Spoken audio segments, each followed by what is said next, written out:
लुसलुशीत शंकरपाळे करण्यासाठी साहित्य: 1 वाटी साखर,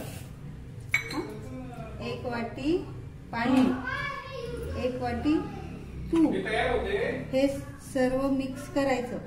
नंतर त्यात ते पाणी पातेल्यात घेऊन हे साहित्य असं पातळ करून घ्यायचं. हे सर्व साहित्य गरम केल्यानंतर हे पूर्ण गरम करून मैद्यामध्ये मिक्स करायचं. एवढ्या पाण्यामध्ये जेवढा मैदा बसेल तेवढा तुम्ही यात मिक्स करून घेऊ शकता. हे झाले शंकरपाळ्याचे पीठ तयार. थोडा वेळ झाकून ठेवायचं. थोड्या वेळ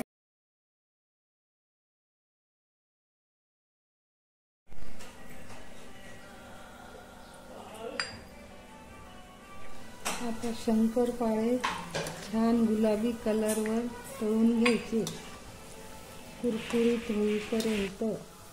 पहा, कुरकुरीत शंकरपाळे तयार.